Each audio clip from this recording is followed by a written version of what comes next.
yo no sabía que existía algo llamado body horror o que había visto películas body horror hasta que el año pasado vi La Sustancia. No pensé que el body horror existiera.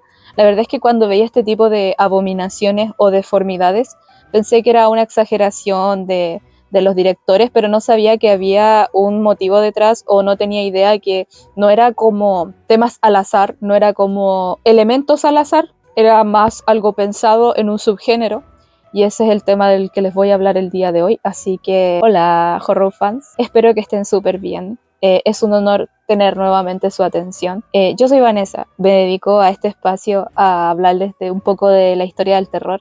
Les hablo de géneros del terror, les hablo de escritores, les hablo de directores y les hablo de la historia general del terror. Así que hoy me toca hablarles de algo que me ha apasionado últimamente, la verdad debo admitir que sí, es mi tema obsesivo del día, de la semana. Estuve viendo, todos los días veía una película del género body horror y en esta sección de mi canal de YouTube les voy a hablar del body horror, su historia, su definición. Les voy a hablar de ciertos exponentes y también les voy a hablar de algunas películas que yo vi y yo también les voy a decir más o menos qué hay que esperar de estas películas que les voy a mencionar. Así que, sin ser mucho más, comencemos. Yo soy Vanessa, también soy la Dama Araña y te hablo de cosas extrañas y no olvides que... What you're about to watch is a nightmare. Primero vamos a empezar por definir qué es el body horror. Según IMDb, lo define como deformación física y psicológica del cuerpo humano en las historias de terror corporal. El propio cuerpo humano se convierte en una fuente de miedo, ansiedad y repugnancia, a menudo a través de representaciones gráficas y perturbadoras de cambios corporales y mutilaciones o alteraciones. Según Wikipedia, Wikipedia? Using Wikipedia as your source of information. una cosa es cuando inicia el body horror y otra cosa es cuando se da este concepto del body horror. Son dos cosas totalmente distintas. Y aunque no creas, no empezó con el cine, empezó más específicamente con la literatura. Un ejemplo claro y el más repetido que encontré en fuentes fue Frankenstein de Mary Shelley. Este libro es súper famoso, yo creo que todos ustedes lo conocen, y se trata de Víctor Frankenstein, quien es algo así como un científico loco que busca darle vida a un ser a partir de restos humanos. Pero termina todo saliendo mal porque lo que él hace termina convirtiéndose en una abominación. Y Víctor toma la decisión de abandonar a este ser. Pero cosas más rebuscadas serían incluso body horror, por ejemplo, Drácula de Bram Stoker, que yo creo que todo el mundo la conoce. Se han hecho un montón de películas de Drácula y también se han hecho modificaciones como Nosferatu.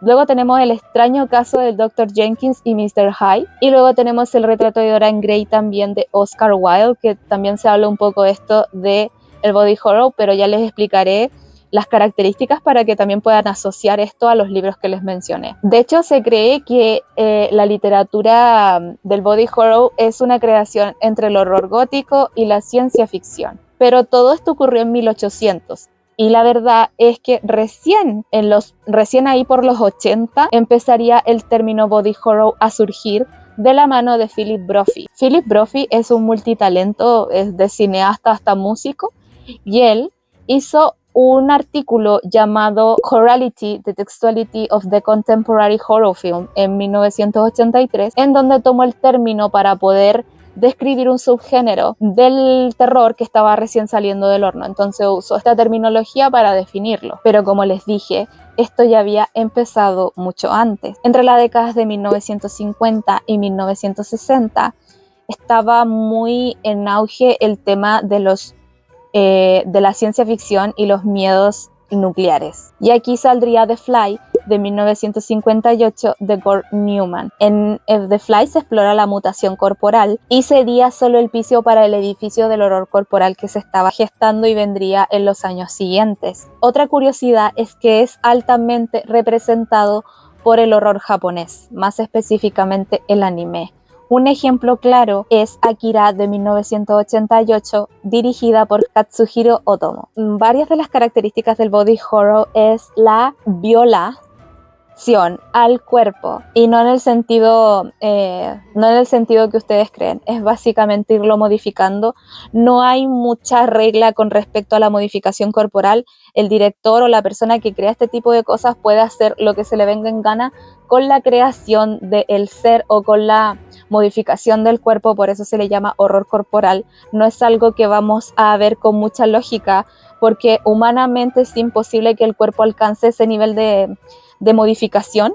Es como, por eso se dice que es como abominante, o es una especie de deformación que ya llega a un punto en que es hasta repugnante. También se destaca mucho por el impacto psicológico que provoca. También explota mucho la naturaleza humana, o sea, lleva a la naturaleza humana al límite. Como les dije, no tiene reglas en ese sentido. Esa es una de las cuantas principales características del horror corporal.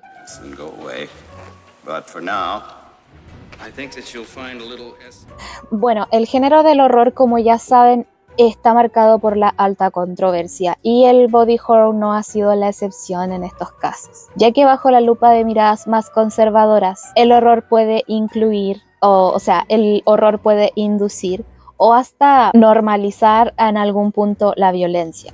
Es un tema que siempre se ha tratado con el tema del género del cine del terror. El body horror tampoco ha estado exento de polémica. Si ya el cine del terror, que es como menos gráfico, el body horror es aún más gráfico, por lo tanto no ha estado exento de controversia. Y más aún si se utiliza gran parte de este contenido para hacer críticas sociales, porque sí, el body horror es un gran ejemplo y es un gran género para hacer crítica social, y el claro ejemplo es la misma Sustancia del año pasado, o sea, la misma película. En La Sustancia se critica mucho la sociedad, en el hecho de que la sociedad ha hecho que las personas, sobre todo las mujeres, tengamos miedo a envejecer porque terminamos siendo irrelevantes para la sociedad. Explica la historia de una actriz que es interpretada por Demi Moore, y la actriz escucha sin querer una conversación de su jefe en donde planean echarla porque ella ya no sirve, porque ella ya está muy vieja. Obviamente ella había basado toda su carrera y toda su valía en cómo la veían los demás, y el productor obviamente no la veía como una persona, la veía como un producto. La mujer termina tomando tan malas decisiones que termina convirtiéndose en una abominación. Y este tipo de contenido, este tipo de escenas, este tipo de ideas que se dan para este tipo de críticas sociales hace que genere el impacto deseado. Es como una manera de arremeter contra la sociedad y arremeter contra qué nos ha enseñado la sociedad. Siento que es necesario generar un impacto para generar un cambio, y la verdad es que me gustó mucho La Sustancia, principalmente porque hay una crítica social muy amplia. No solo se critica el miedo a envejecer, también se critica el miedo también a no permanecer más relevante, también el peso que se genera sobre las mujeres, el mantenerse siempre bellas, delgadas, cómo la sociedad mira a las personas de cierta manera como un producto.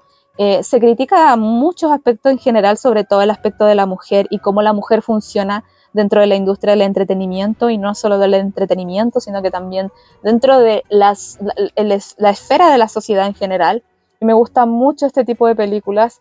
El body horror, para mí, aunque sea como una forma muy controversial de poner una crítica, siento que funciona de todas maneras. Como que uno no es necesariamente que uno abarque las cosas de una forma muy clásica, también podría abarcarse las cosas de manera más humorística.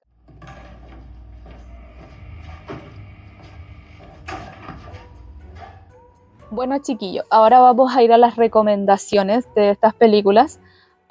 No solamente me voy a ir a la recomendación y hablarles de todo como tal, sino que también les voy a seguir explicando un poco de la historia para que ustedes puedan entender por qué recomiendo estas películas. Para empezar, primero tenemos Society de 1989, dirigida por Brian Yuzna, y él fue el productor de Stuart Gordon. ¿Y por qué les menciono Stuart Gordon? Porque Stuart Gordon es un grande del horror corporal. Society nos abre las puertas de Beverly Hills, en donde Bill es un chico muy feliz, tiene una buena familia, millonaria, tiene una hermana que es muy así agraciada y muy linda y todo lo que tú quieras, y él es el capitán del equipo de su colegio. También tiene una novia rubia, linda, no sé, todo el sueño adolescente americano que uno quisiera tener. todo se empezaría a transformar cuando el ex de su hermana le muestra unas grabaciones en donde compromete a la familia de Bill en una secta que se dedica a comer humanos. Y literal, o sea, comer.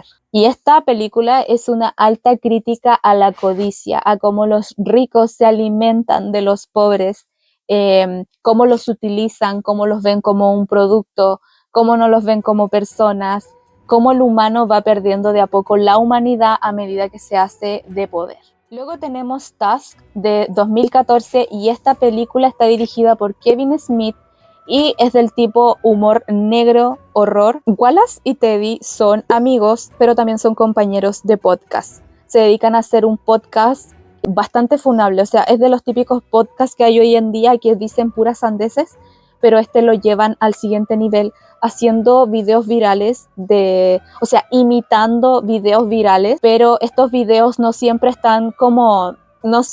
son dignos de imitarlos porque son cosas a veces muy serias que no se deberían imitar, no se deberían hacer parodias, porque ellos lo que hacen es básicamente hacer parodias de estos videos virales. Y aquí nos muestran desde el inicio la calidad humana que tienen estas personas, sobre todo Wallace. Wallace, aparte de ser el típico personaje que se burla de la gente y ya llega un punto en que te cae mal porque todo para él es broma, y también engaña a su novia, o sea que el director y los productores, o sea, los guionistas, hacen a este personaje con el objetivo de que lo odiásemos, porque de verdad que yo desde el principio lo odié. En un punto de la trama, él decide viajar a Canadá, de Estados Unidos a Canadá, para poder entrevistar a uno de estos chicos que se hace viral, pero se hace viral porque se corta sin querer la pierna con una katana.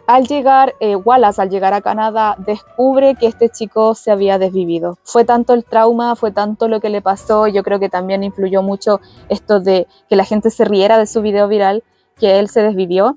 Wallace, en vez de ser un poquito más empático y decir, pucha, qué triste, hacer un poquito de mea culpa y meditar sobre las cosas que estaba haciendo, sobre todo de parodiar videos virales, se frustra porque el cabro tomó la decisión por no poder él hacerle la entrevista, por lo tanto él no se haría viral con esa entrevista y eso es lo que lo tenía como enojado. Y eso hacía que nosotros también como espectadores de la película lo odiásemos aún más y no tuviésemos empatía para lo que le vendría a él después. Y resulta que Wallace no podía irse inmediatamente a Estados Unidos, o sea, había llegado recién a Canadá, entonces no tenía cómo irse para Estados Unidos inmediatamente, por lo tanto tenía que buscar hospedaje. Es aquí cuando encuentra un folleto en donde se ofrece hospedaje gratuito a cambio de que escuchen sus historias, las historias del dueño. Y obviamente Wallace esto lo tomó como una buena oportunidad para ahorrar dinero y también pues para escuchar historias interesantes, así que decide quedarse. Pero el dueño, llamado Howard Howe, es un marino retirado trastornado que busca una víctima para convertirla en una morsa debido a un hecho traumático que a él le pasó en una de sus misiones siendo marinero. Y Wallace va a ser la víctima perfecta. Aquí la verdad no hay mucha crítica social porque es más humor, pero a lo mejor la lección detrás de esta película es no seas un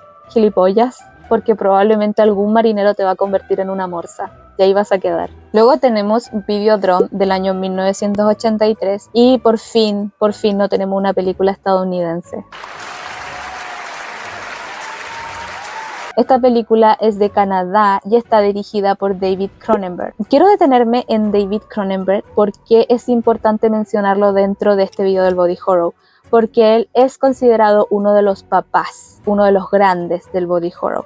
Y también está dentro del grupo de las 3C, que es Wes Craven, George Carpenter y David Cronenberg. Las 3C del horror se le llama. Él básicamente se dedica en sus películas a un concepto llamado la nueva carne, que también se menciona en Videodrome. La nueva carne habla principalmente de que no hay barrera entre lo mecánico y lo orgánico. Aquí se mezclan las dos cosas de forma muy directa. También utiliza mucho lo psicológico y lo físico en sus trabajos. De hecho, cuando yo vi Videodrome, me fue difícil ver lo que era lo psicológico y lo que era real. O sea, yo no sabía qué era lo que veía el personaje y qué es lo que estaba dentro de su mente, qué es lo que estaba en la vida real del personaje. Me costaba mucho disiparlo y yo creo que es lo que es el elemento que le gusta al director utilizar para que la experiencia sea exactamente así, como La nueva carne. Esta película en particular es considerada de culto y nos habla sobre un dueño de un canal de televisión llamado Max Renn. Max Renn tiene un canal de escenas violetas. Si ya saben a lo que me refiero, estoy utilizando palabras claves para que YouTube no me baje el video. Y soft no porn, ¿ok? Espero que lo entiendan.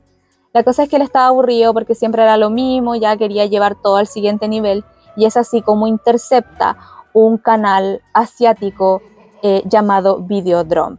Y en este canal llamado Videodrome mostraban escenas explícitas, muy explícitas, de no porn, pero no por violeta, o sea, sado, masoquismo, cosas un poco más a lo Christian Grey, ya saben a lo que me refiero.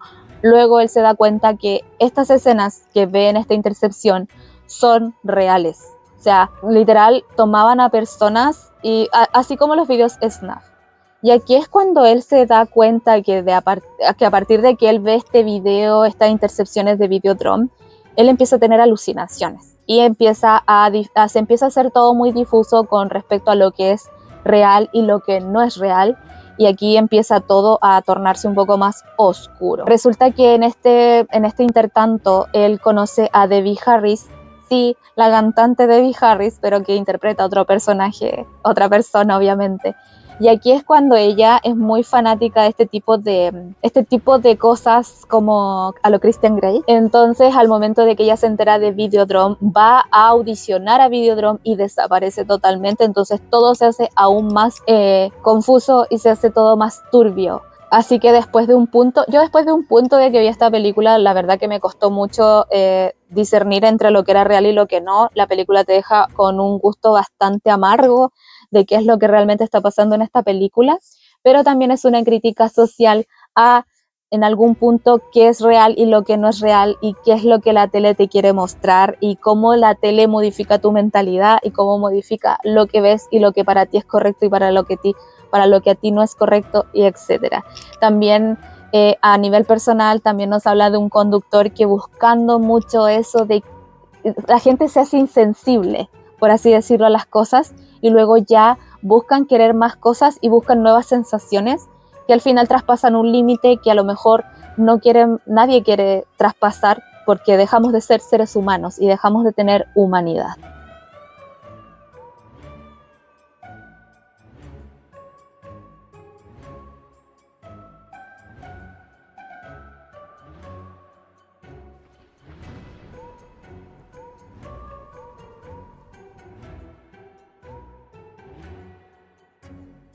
La siguiente es Frankenhooker de 1990 y está dirigida por Frank Henenlotter. La verdad es que esta película a mí me encantó porque no es tanta crítica social, no es crítica social para nada, pero es tan absurda que me encanta. Si te gusta el humor absurdo, el humor que no tiene lógica para nada y te gusta la estupidez, te va a gustar, es una película muy buena. Pero también me gustaría mencionar al director de esta película, que les mencioné, que era Frank Henenlotter, que ha tenido otras conocidas como Basket Case, y él hace ese tipo de horror, del horror body horror humorístico medio absurdo. Esta película nos habla de Jeffrey Franken, que es un científico loco. Está inspirada, de hecho, en Frankenstein, por eso el título Frankenhooker. Frankenhooker es una composición de la palabra Frankenstein de Franken y hooker, que significa chica de la noche. Ya cachan un poquito para lo que voy. Bueno, una vez que la vean y vean la portada, ya van a cachar a dónde voy. Esta película nos habla de Jeffrey Franken, que es un científico amateur, que está un poquito cookie, y que por un accidente pierde a su novia. De hecho, el accidente se produjo por uno de sus inventos. Entonces esto lo hace entrar en una espiral de culpabilidad y también una espiral de extraño a mi novia y no puedo creer que la haya perdido por un invento mío. Así que voy a hacer otro invento para que ella vuelva a la vida. Eso es prácticamente lo que hace. Y resulta que él decide armar un plan en donde contrata a varias prostis para poder crear a la chica ideal a partir de la figura de cada una de las prostis. Y todo sale mal, todo sale horriblemente mal, pero eso se lo voy a dejar a ustedes cuando vean la película, porque resulta que él intenta como contratar a estas prostis para poder medirles el cuerpo y crear a la chica ideal para volver a su novia a la vida prácticamente. O sea, solamente le va a poner la cabeza de su novia y todo el cuerpo se lo va a hacer de estas prostis. Bueno, ahora que lo pienso, sí, Frankenhooker también tiene crítica social, porque cuando empezó la película, la novia de este chico Jeffrey tenía muchos problemas con su peso. Y resulta que la chica, cuando nosotros la vemos en la película, la chica prácticamente es delgada. O sea, uno la ve en la película y se ve delgada, entonces todos actúan como si ella tuviese problemas con su peso o como si ella luciese gorda. De hecho, ella habla mucho de operarse, habla mucho de hacerse cirugía y quiere que su novio le haga la cirugía. Entonces, como que su entorno familiar le hace entender que ella está gorda. También se ve reflejado en cómo Jeffrey intenta hacer a la chica ideal a partir del cuerpo de estas chicas, dando a entender que literal, o sea, quiere hacer a una chica, hacer el prototipo de chica ideal según sus expectativas para poder crear a la novia con la cabeza de su novia, pero el cuerpo totalmente modificado en los gustos que a él le gustan. De hecho, en algún punto él no puede escoger a qué partes del cuerpo de qué chicas las va a crear, porque para él no son perfectas, o sea, como algo así. Entonces, como que también hay una crítica mucho a el físico, a la perspectiva de la mujer con respecto a su peso, respecto a cómo se percibe ella y cómo la percibe el resto, porque también como que la amiga que ella tiene, la novia, la amiga de la novia, que tiene una amiga dentro de este contexto, y ella también como que es una persona que no le dice como, oye, yo no te veo como gorda. También hay una crítica social detrás, tapado con mucho humor, entonces no lo veo como tampoco como, no lo veo como una película superficial como creí, porque ahora que, o sea, tuve que ponerle pausa a este video para poder hacer algo y me puse a pensar en la película si bien, y dije, sí hay crítica social, y esa es la crítica social. Me faltó pensar. Bueno, chicos, al final este es mi video por el día de hoy. Espero que les haya gustado el género del body horror. ¿Has visto otras películas del body horror? Menciónalas en los comentarios. ¿Has visto las películas que te mencioné? ¿Has visto alguna de estas para que me comentes si te gustó la película, si ves otra crítica social dentro de estas mismas películas? Personalmente me gustaron todas, mis favoritas puede ser Frankenhooker, de verdad. Frankenhooker y Society es una de mis películas ahí bien favoritas del body horror, y espero que hayan aprendido un poco de este género con su servidora del terror, Vanessa. Así que nos vemos, espero que estén bien. No olviden suscribirse a mi canal para saber un poquito más de este género que a mí me fascina. Denle like porque eso ayuda también a las vistas y ayuda a que más gente sepa de mi canal, y comenten y interactúen para que aquí podamos crecer y vayamos creciendo juntos. También puedes seguirme en Instagram, me llamo La Damarana, y ahí subo cositas que hago, subo también sugerencias de terror, subo ciertos artículos que suben otros usuarios, y también hablo un poquito más de mi vida personal. Así que les mando un besito enorme, se me cuidan, los vemos, chao.